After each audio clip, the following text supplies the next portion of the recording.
There comes a moment when something you once trusted, an idea, a person, a movement, starts to crack. And suddenly you're not sure what to believe, or even who you are.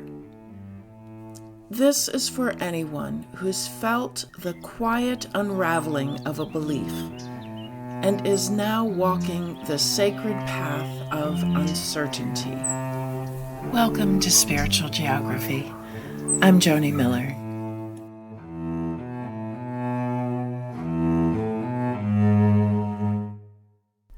I've lived in the same house for several decades.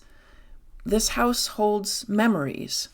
The stain on the carpet from my dog's pen-chewing incident that could never be fully removed. The paint I chose and the photos of family lining the hallway. The way my brother turned to me as he was leaving and said, "I love you," that Easter Sunday, 2 weeks before he suddenly died.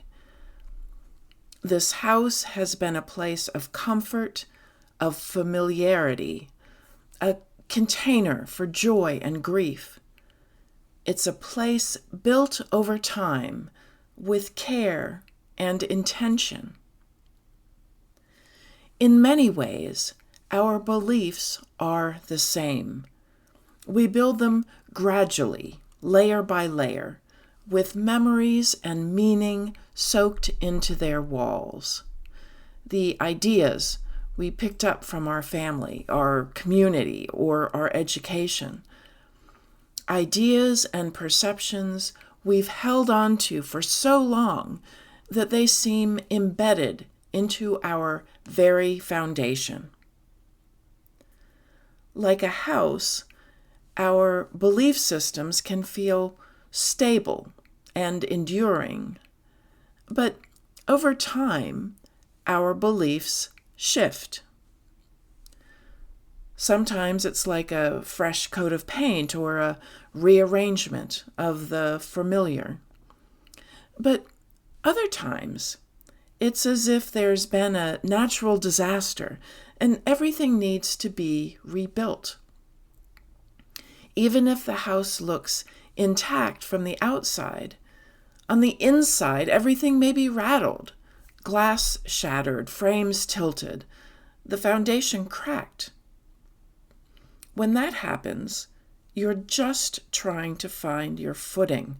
You're trying to breathe, to think. When the upheaval is internal, when it shakes how we see ourselves or someone we once trusted, the impact is just as real. Disorientation, heartache, a sudden nauseating sense that everything has just changed.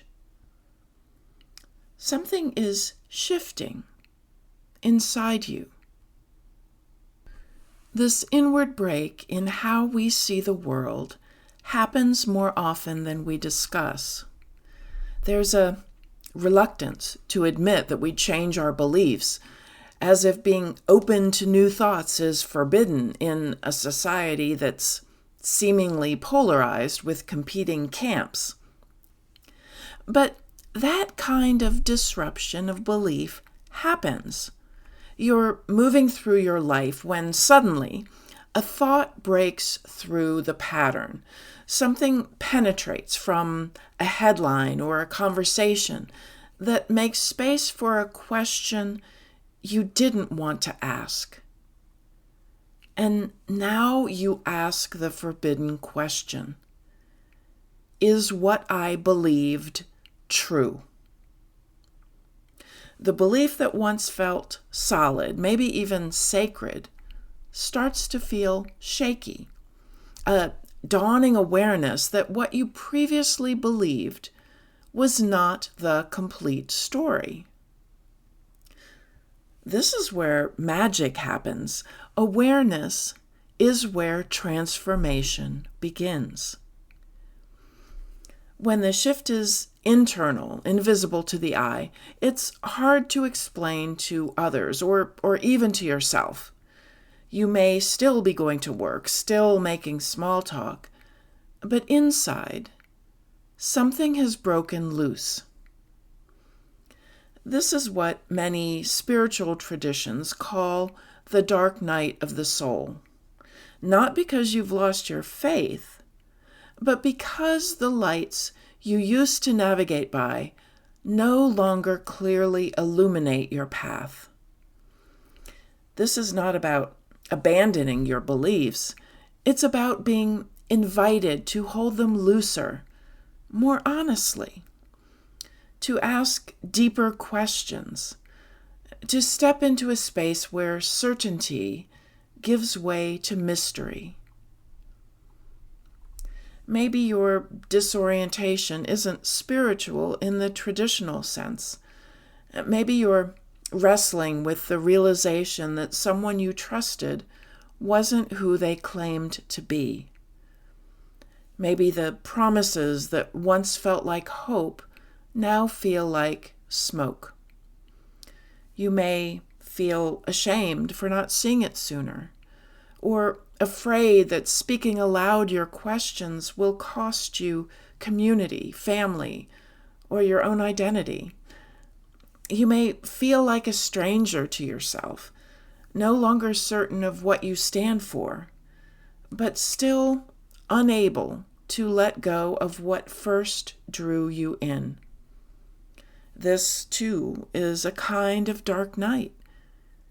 It's the same ache, the same silence, the same question. What do I hold on to now? And that question is holy. The dark night doesn't ask you to immediately find answers.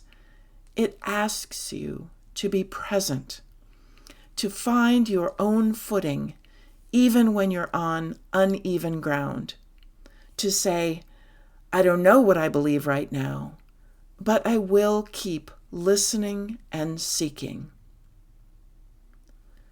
This isn't just metaphor. It happens in families when someone begins to question the values they were raised with. It happens in churches when someone starts to ask whether their God really demands what they were taught.